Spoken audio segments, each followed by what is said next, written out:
पिंजरा पिंजरा रे.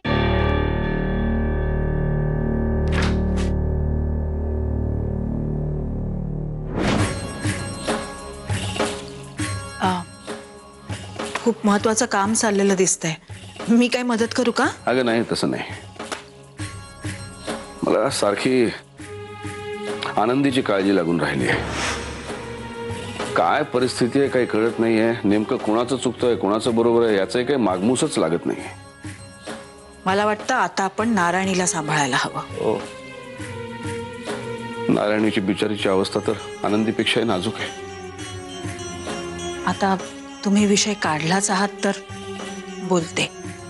मला वाटतं आपण नारायणीला संपत्तीमध्ये हिस्सा द्यायला हवा. अहो, आता तिच्या एकटीचा नाही, तिच्या बाळाचाही प्रश्न आहे.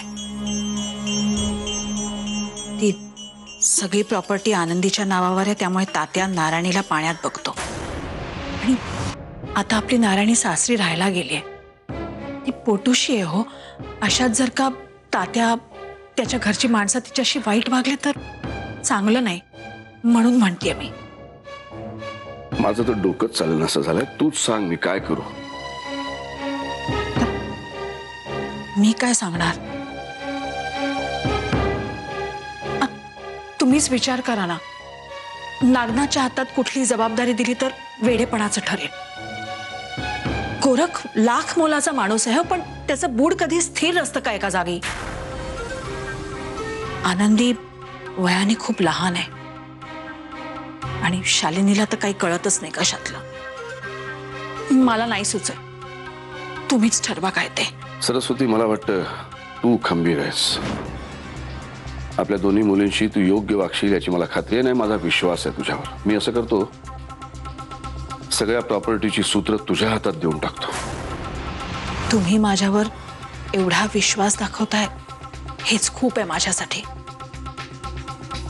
मी फोन करतो वकील साहेबांना. नागनाथचा आणि गोरखचा वाटा सोडून सगळ्या प्रॉपर्टीची सूत्र तुझ्या हातात राहतील. मला फक्त एवढंच माहिती आहे की काहीही झालं तरी आपल्या दोघी मुलींचं सगळं छान चांगलं झालं पाहिजे. सरस्वती, हल्ली तू आपल्या मुली असा दोघींचा उल्लेख करतेस ना, खूप बरं वाटतं मला. काय बोलताय तुम्ही? आपल्या माणसांवरचा राग फार काळ कधी टिकतो का? शिवाय सुखदुःखात आपली रक्ताची नात्याची माणसंच तर हवी असतात आजूबाजूला.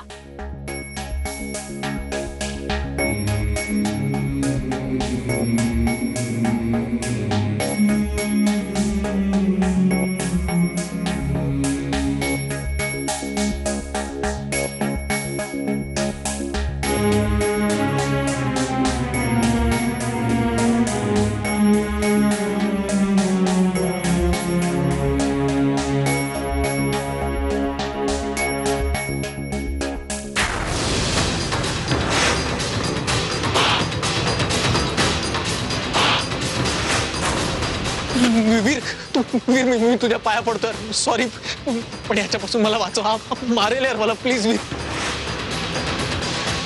मी इतके दिवस इथं नव्हतो ना म्हणून जिवंत आहेस तू. नाहीतर तुझ्यासारख्या घरबेत्याच्या नजरेतूनच कळतं रे काय ते. मी असलो असतो ना तर पहिल्या भेटीत तुला उघडा पाडला असता, दुसऱ्या भेटीत मारून टाकला असता. कळलं का?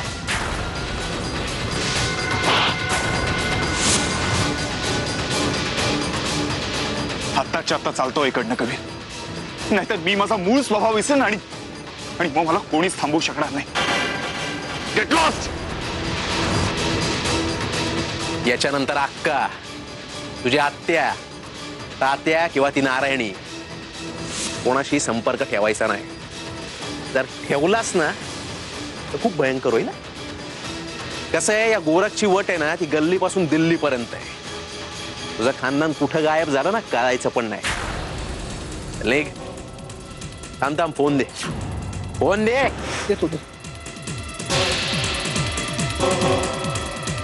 हा नंबर परत चालू करायचा नाही आणि या गावाच्या आसपास पण फिरकायचं नाही. चल. कबीर, तिकडे कुठे चाललंस? त्यांची दिशा या बाजूला आहे की अजूनही तुला तुझ्या चुकीच्या चाली खेळायच्यात? कसं आहे ना कबीर, वाकड्या चाली खेळण्याची मुभा प्रत्येक प्याद्याला नसते.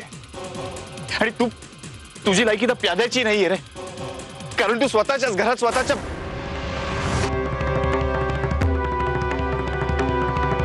सोड चालतो सामान सामान सोड.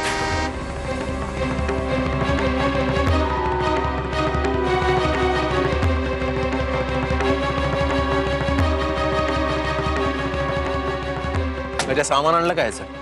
आणलंय, सगळं सामान आणलंय याच, आणि याची बॅग पण चेक केली आहे. हे सामान चोरलं नाही हे पाहण्यासाठी. ए चल आता. वीर,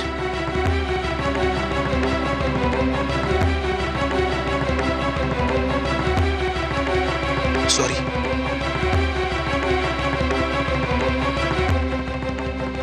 आज मनापासून म्हणतो,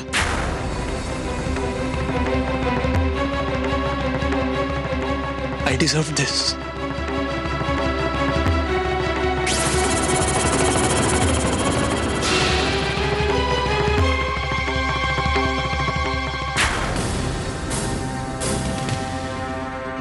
माझं सामान कुठे आहे? गाडीतच आहे. पण गोरख दादा, मी स्वतः याला एसटी स्टँडवर सोडून येतो, नाहीतर हे भिणं भलतीकडे कुठेतरी जायचं. चालेल.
मला माफ कर आनंदी, मला माफ कर. मी तुझ्याशिवाय नाही राहू शकत. हे माहित असतानाही मी तुला माझ्यापासून लांब जाऊच कसं दिलं? का नाही थांबवलं तुला? का नाही विश्वास ठेवला तुझ्यावर? कुठल्याच प्रश्नाचं उत्तर माझ्याकडे नाही आनंदी.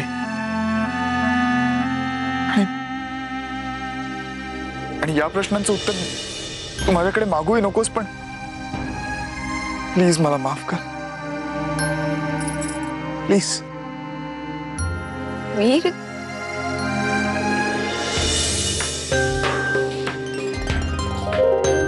तू आणखी एक शब्द बोललास ना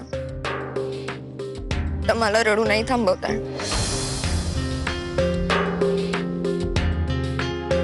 म्हणजेच मी समजतो की तू मला माफ केलंस.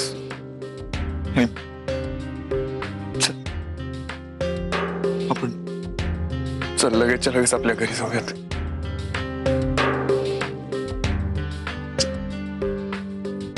थांब वीर, ती आता तुझ्या घरी येणार नाही.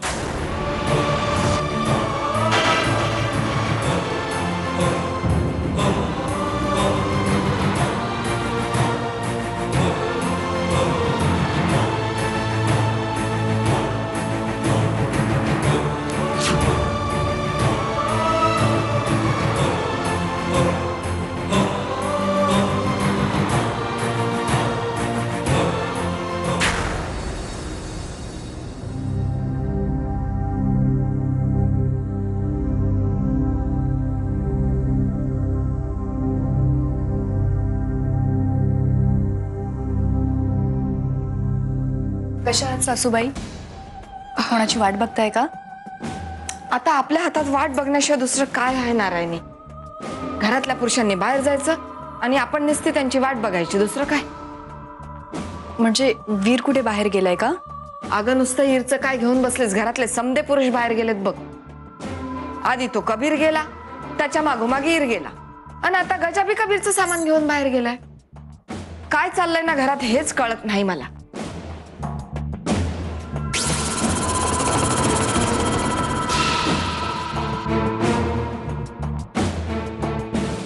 सासूबाई, तुम्ही काळजी करू नका, आपण थोडा वेळ वाट बघू त्यांची. नंतर काय होईल ह्याची काळजी नाही मला नारायणी. आत्ता काय चाललंय ना ह्याचीच काळजी जास्ती वाटते बघ. हा गजा कबीरचं सामान घेऊन का बरं बाहेर पडला असेल ग? सासूबाई, मला तुमची काळजी कळते. आपण थोडा वेळ वाट बघू, नाहीतर मी मामाच्या कानावर घालते. हे सगळे एकदमच कुठं बाहेर पडले असतील? नारायणी, काय भानगड तर नसेल ना ग? मी चौकशी करते. वय.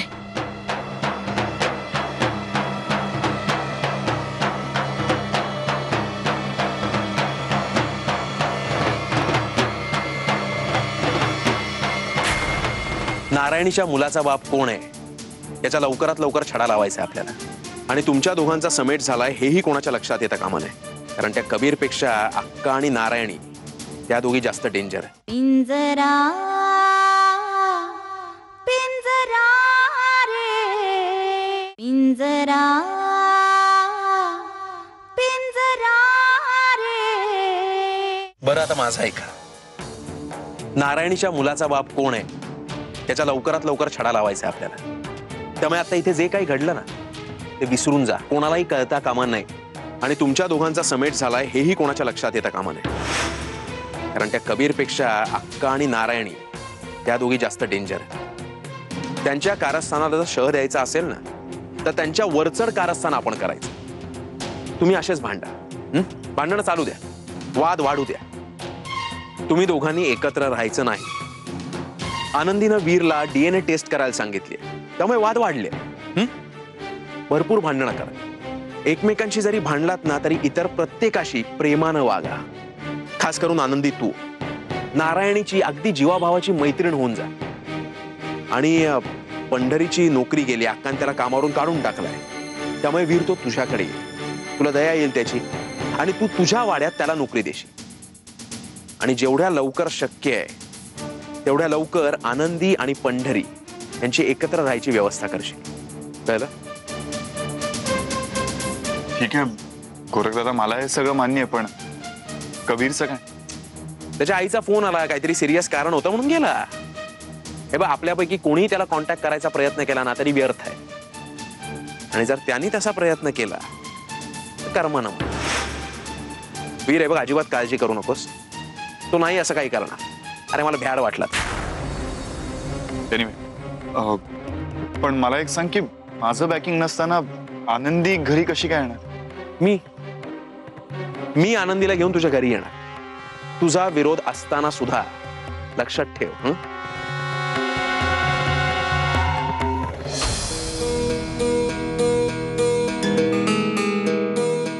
या गजा शेट या.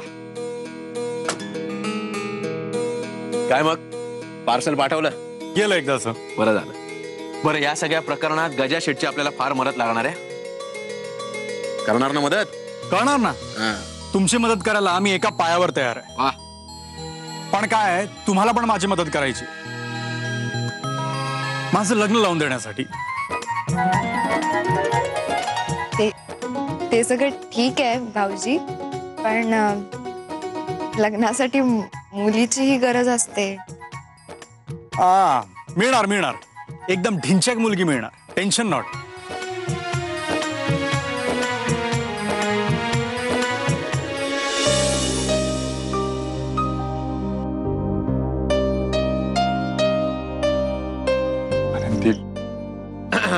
ओ ज्युलियट सीझर, रोमांस बास झाला आता. उद्या सकाळी भेटू. चला.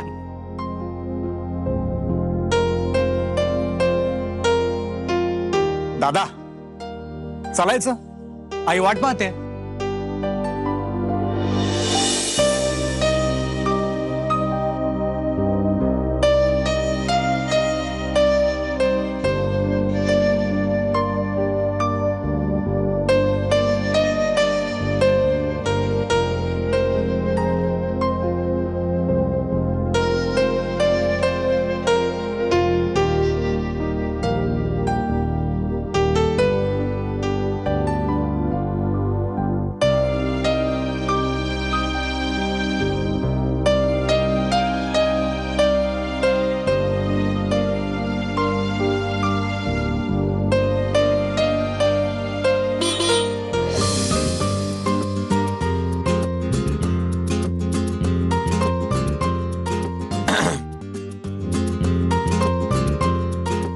ईर, मी काय विचारतीये, कबीर कुठं हाय? आई, मी तुला सांगितलं ना, सारखं सारखं तेच तेच काय विचारते? तो गेला असेल त्याच्या घरी. असं कसं मला न सांगता निघून गेला तो? आई अगं प्रवासात असेल तो आता, म्हणून लागत नसेल फोन. पिंजरा पिंजरा रे पिंजरा पिंजरा रे.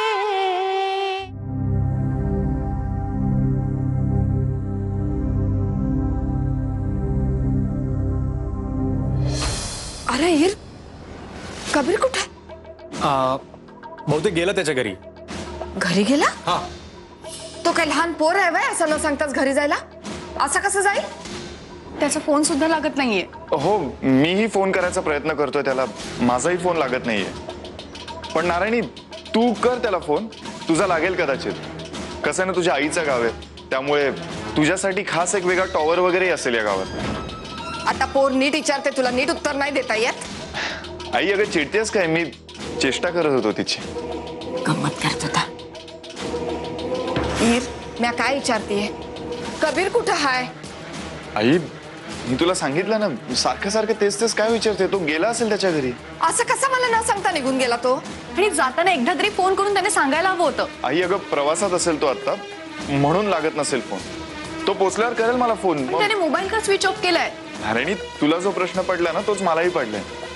का स्विच ऑफ केला असेल त्याने फोन?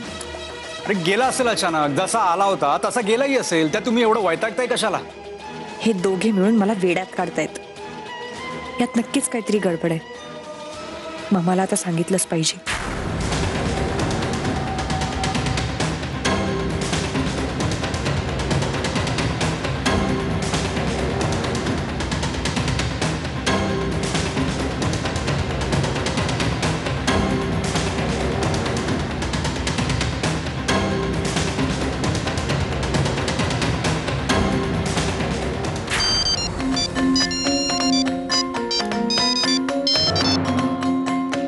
नारायणी, अगं मी आता तुलाच फोन करणार होते. आता सांगण्यासारखं काही राहिलंय का? अगं वेडाबाई, तुला माहितीये का, तुझे बाबा प्रॉपर्टीचे सगळे हक्क मला द्यायला तयार झालेत. हो म्हणत होते. आणि याचा अर्थ काय होतो कळताय का? त्या पोरींनी आपल्याकडून आजपर्यंत जे काही बळकावलंय ना, ते सगळं परत मिळवण्याची वेळ आली. आणि मग माझं काय? तुझं काय म्हणजे? अगं हे सगळं आपण तुझ्यासाठीच करतोय ना. मम्मा, मला असं वाटतं की इथे काहीतरी गडबड चाललीये. कबीर अचानक गायब झालाय. कबीर गायब झालाय म्हणजे? तो सकाळी घरातून चांगले कपडे घालून बाहेर पडला होता आणि अजून त्याचा पत्ताच नाहीये. कुणास ठाऊक कुठे गेला आणि अचानक तो माझ्याशी उद्धटपणे वागला. काय? त्या कबीरशी जरा प्रेमाच्या गोष्टी आता केल्याच पाहिजेत. बऱ्या बोलाने तो वटणीवर आला नाही ना, तर विष्णू करवी त्याला सरळ करते की नाही बघ. मम्मा, तू काही कर पण त्याच्याशी आत्ताच्या आत्ता बोल. बर, मी फोन करते त्याला. आणि लक्षात ठेव, तू अजिबात काळजी करू नकोस. हा, फोन ठेवते.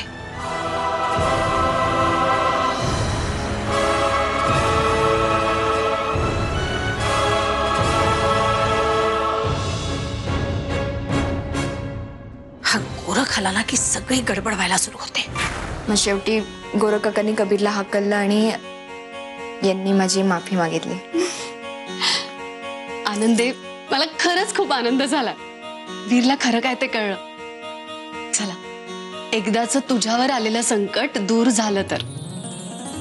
काकू अजून संकट दूर नाही झालेला. एकदा हे नारायणीपासून सुटले ना तरच आमच्यावरचं संकट जाईल. म्हणजे खऱ्या अर्थाने आम्ही सुटू. हो, पण त्यासाठी आपण सगळ्यांनी एकत्र राहायला हवं, हो ना?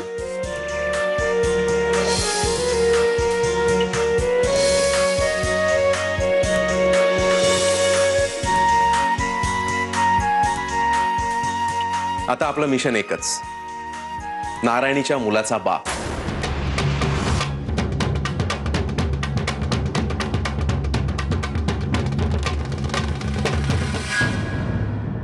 पिंजरा